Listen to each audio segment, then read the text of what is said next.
کہ آخرت پر ایمان بعض لوگوں کا ہوتا نہیں ہے, تو ان کے لحاظ سے تو جو دنیا سے جانے والا ہے وہ کیا ہو گیا, چلا گیا. اب اس کے خواب کو آپ پورا کریں یا ادھورا چھوڑیں, مرنے والے کی صحت پہ کوئی فرق نہیں پڑتا, وہ تو ہڈیاں ہو کے ختم. اور اگر آپ کا آخرت پر ایمان ہے کہ نہیں مر کے ختم نہیں ہوتا, حساب و کتاب شروع ہوتا ہے, تو آخرت پر ایمان جس کا ہے تو ہمیں اللہ اس کے رسول نے بتایا ہے کہ آخرت میں نیک عمل فائدہ پہنچاتا ہے.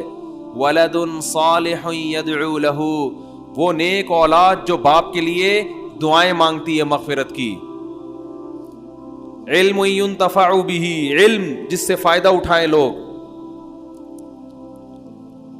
کوئی بھی علم ہو, چاہے دین کا علم ہو یا دنیا کا علم ہو, جس سے لوگ فائدہ اٹھائیں.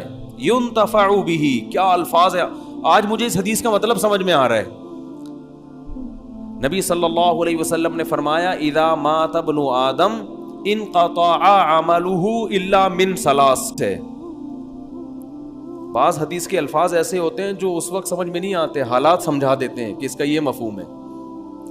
نبی نے فرمایا انسان جب دنیا سے جاتا ہے اس کا عمل ختم, 3 چیزیں باقی رہتی ہیں. صدقۃ جاریہ, کوئی نیک کام کر کے گیا جس سے لوگ فائدہ اٹھا رہے ہیں, کنواں کھود دیا, مدرسہ بنا دیا, مسجد بنا دی, یتیم خانہ بنا دیا, ہسپتال بنا دیا. ولد صالح يدعو له, نیک اولاد جو باپ کے لیے دعائیں. سوال پیدا ہوتا ہے اولاد اگر نیک نہ بھی ہو تو بھی باپ کے لیے دعائیں مانگے گی, وہ تو باپ کو فائدہ ہوگا. تو صالح کا لفظ اللہ نبی نے کیوں بتایا نیک اولاد؟ سوال پیدا ہوتا ہے کہ نہیں ہوتا. اس کا جواب یہ ہے کہ دعائیں نیک اولاد ہی مانگا کرتی ہے. بری اولادیں ایک دفعہ قرآن خوانی کروا کے, دیگیں بانٹ کے, تمبو شمبو لگا کے ختم. بہت مشکل ہے یار, کیسے سمجھائیں بات, اتنی صاف ستھری باتیں بھی سمجھ میں نہیں آ رہی تو پھر کیا سمجھ میں آئے گا.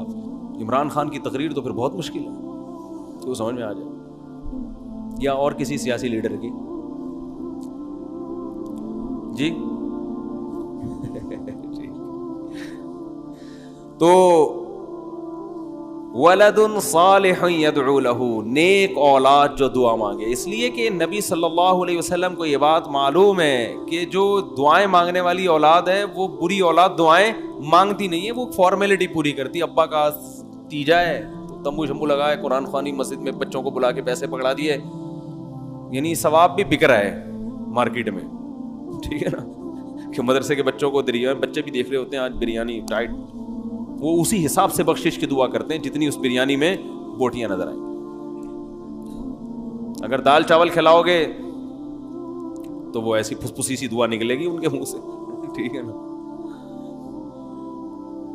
جتنا گاڑھا سالن ہوگا اتنی زیادہ بخشش دعا, یعنی ایسی پاورفل دعا. تو وہ فارمیلٹی ہے کہ ابا تھے, پھر سالانہ برسیاں منا لیتے ہیں. یہ کوئی مغفرت کے, یہ کوئی اصالِ ثواب تھوڑی ہے, کچھ بھی نہیں ہے, ایسے ہی انٹرٹینمنٹ ہے, ایک فارمیلٹی ہے کہ ہر قوم میں کچھ رسومات ہوتی ہیں تو مسلمان بھی کچھ رسومات کر لیتے ہیں. یہ دعا نہیں ہے. حکیم الامہ مولانا اشرف علی تھانوی رحمہ اللہ تعالیٰ تھے بڑے کڑک مزاج. ان کو کسی نے ہدیہ دیا اور فرمایا, ہدیہ دیتے ہی فرمایا دعا کریں میرے لیے. انہوں نے فوراً ہدیہ واپس کیا, فرمایا ہمارے ہاں دعائیں بکتی نہیں ہیں. یعنی مطلب یہ کہ فری میں بھی میں کر سکتا تھا, ہدیہ دے کے فوراً کے دعا کریں تو اس سے گویا یہ لگ رہا ہے کہ پہلے یہ پیسے لے لیں اس کے بعد کیا کریں. وہ کڑک مزاج تھے تو وہ کہہ دیا کرتے تھے. انہوں نے کہا یہ ہمارے یہاں فری میں دعائیں ہو جاتی ہیں. تو وہ پھر معذرت کی اس نے, حضرت وہ تو ویسے ہی لگا دیا میں نے ساتھ میں, مقصد تو یہ تھا کہ دعا کریں, تو میں ویسے ہی دے رہا ہوں. تو کوئی لالچی ہو تو وہ کیا کرے گا, لفافہ لے کے دعا, پھر کہے گا مزید دعا کروانی ہے تو اس کے الگ چارجز ہوں گے, مزید دعا کروانی ہے تو اس کے الگ ریٹ ہیں. یہ پیر چل رہے ہیں آج کل, جاہل پیر جو ہے نا, یہ دم درود اور یہ دیکھو نا, یہ ہر دعا کے پیسے ہیں ان کے الگ. خیر, تو نیک اولاد جو باپ کے لیے, ولد صالح يدعو له, تو اللہ علی سگبارہ کے بیٹے کو جس نے یہ کہا ہے کہ میں اپنے باپ کا مشن خواب پورا کروں گا, اللہ اس کو ولد صالح بنا دے. تاکہ وہ خواب پورا کرنے کے بجائے باپ کی مغفرت کے لیے دعاؤں کو زیادہ فوکس کرنا شروع کر دے کہ اب ان کے لیے دعائیں مانگو, صدقات و خیرات کرو ان کے لیے. اور تیسری چیز جو نبی نے بتائی, او علم ينتفع به, ایسا علم چھوڑ کر جائے جس سے لوگوں کو فائدہ ہو. اب تک جو میں یہ حدیث سنتا تھا نا, علم تک دماغ جاتا تھا کہ نبی نے فرمایا کوئی علم چھوڑ کر جاؤ. آج مجھے نہیں پتا تھا یہ ينتفع به کی قید کیوں لگا دی, وہ علم جس سے لوگوں کو کیا ہو, فائدہ. ابھی جب میں بیان کر رہا ہوں تو مجھے سمجھ میں آیا کہ بہت سے علوم ایسے ہوتے ہیں جو علم تو ہوتے ہیں مگر پبلک کو اس سے فائدہ نہیں ہوتا, جیسے کوہ پیما کو عبور کرنا, یہ علم تو ہے, یہ بھی ایک علم ہے نا, ہر آدمی کا کام تھوڑی ہے. علم کا مطلب کوئی چیز کا آنا, کوئی چیز جاننا, کوئی ایبلٹی ہونا, یہ بھی ایک علم ہے. ہر آدمی یہ کام نہیں کر سکتا, جس کو آتا ہے وہی کرے گا.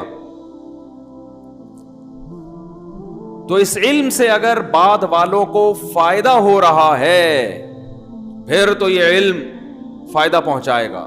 فائدہ نہیں ہو رہا تو پہاڑ سر کرنا بذات خود کوئی کمال کی بات نہیں ہے.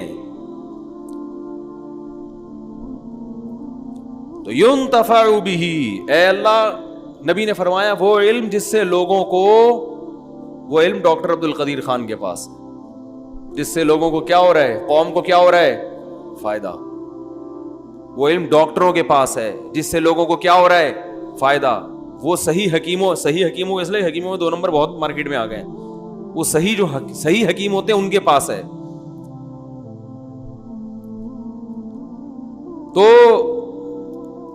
اور ایک اور حدیث میں آتا ہے, آپ صلی اللہ علیہ وسلم نے دعا مانگی, اللہم انی اعوذ بک من علم لا ينفع ومن عین لا تدمع ومن دعاء لا یستجاب لها.